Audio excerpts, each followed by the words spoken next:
Hello everyone, स्वागत छ mummies डायरीजमा।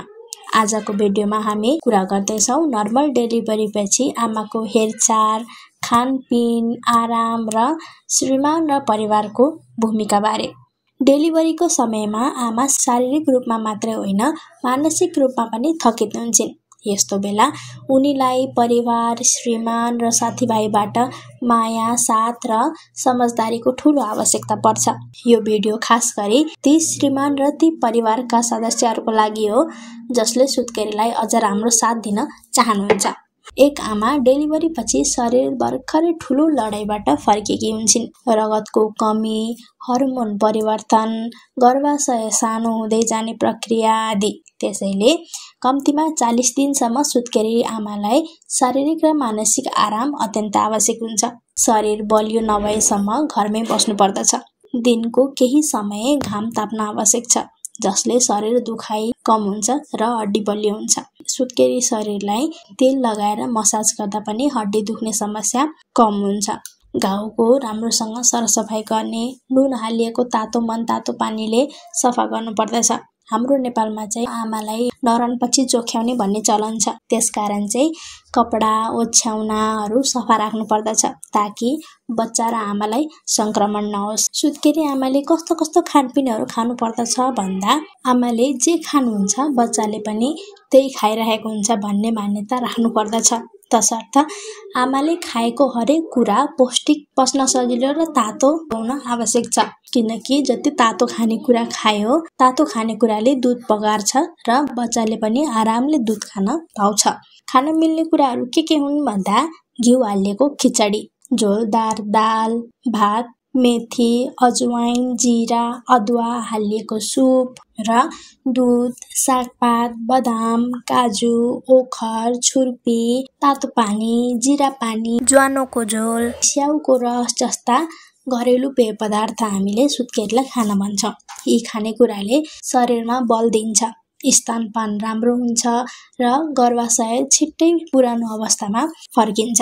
र नखानुपर्ने चिजहरू के हुन् भन्दा चिसो खानेकुराहरू, चिसो पानी, आइसक्रिम, जुस, बेसार धेरै भएको खाना, मसलेदार, अमिलो, पिरो, बासी खाना, बजारमा पाइने फास्टफुड, चिप्स, नुडल्स यस्ता खानेकुराहरूले चाहिँ बच्चालाई असर पर्दछ। कसरी असर पर्दछ भन्ने कुरा मैले हजुरलाई सुरुमा पनि भनिसकेको छु।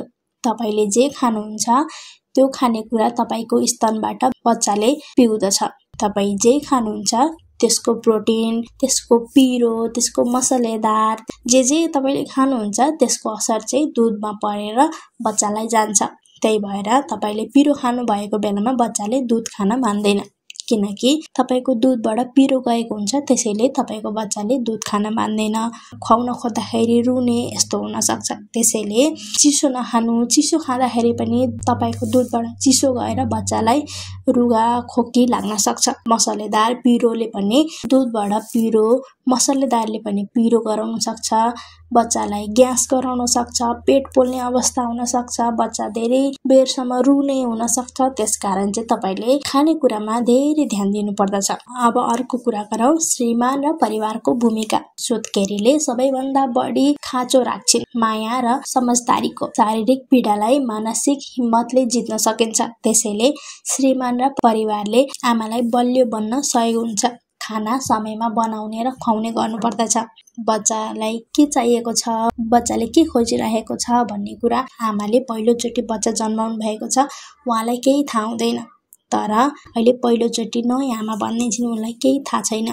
तर परिवारका सदस्यहरूले बच्चालाई के चाहिएको छ त्यो भनिदिने, बुझाइदिने, सिकाइदिने त्यस्तो गर्न आवश्यक छ। श्रीमानको साथ चाहिँ कसरी आवश्यक पर्छ भने राति बच्चा रोयो भने श्रीमतीलाई सुत्न दिने गर्नुपर्दछ। किनकि दिउँसोभरि आमा थाकेकी हुन्छन्। जति आमाले स्तनपान गराउँछिन् त्यति नै आमाको शरीरको प्रोटिनहरू सबै दूधबाट गएको हुन्छ। त्यसैले आमा थकित भएकी हुन्छन्। बाबाले बच्चाको डाइपर फेरिदिनु, बच्चालाई सम्हाल्न सघाउनु, किनकि योनिमा टाका लागेको हुन्छ। टाका लागेको भएर चाहिँ आमालाई बस्न असहज हुन्छ। त्यो भएर चाहिँ आमालाई पहिला सहजताले बस्न दिनु अनि बच्चालाई आमाको काखमा राखिदिनु। स्तनपान गर्दा ढाड दुख्ने समस्या हुन्छ। त्यो हुँदाखेरि चाहिँ बाबाले आफ्नो श्रीमतीको ढाड मसाज गरिदिँदाखेरि आमालाई आराम हुन्छ। र अर्कोमा छ बच्चालाई पहिलो 6 महिनासम्म स्तनपान मात्रै दिनुपर्दछ। बच्चालाई बिहान साँझ मालिस गर्नुपर्दछ। यो बच्चाको नसा हड्डीहरू बलियो बनाउँछ। बच्चाको कपडा न्यानो र सफा राख्नुपर्दछ। बच्चाले धेरै रुन्छ वा दुध नपिएको देखिन्छ भने तुरुन्त डाक्टरलाई देखाउनु पर्दछ। नर्मल डेलिभरी पछि आमा सशक्त बन्नको लागि परिवार र श्रीमानको माया चाहन्छन्। शारीरिक हेरचाह मात्र होइन, भावनात्मक समझदारी दिन सक्यो भने त्यो आमाको पुनर्जन्म जस्तै हुन्छ। यदि तपाईलाई यो भिडियो उपयोगी लाग्यो भने कृपया लाइक, शेयर, सब्स्क्राइब गर्न नबिर्सिनुहोला। अझै उपयोगी जानकारी सहित अर्को भिडियोमा आउने नै छु भन्दै म सरू बिदा हुन चाहन्छु।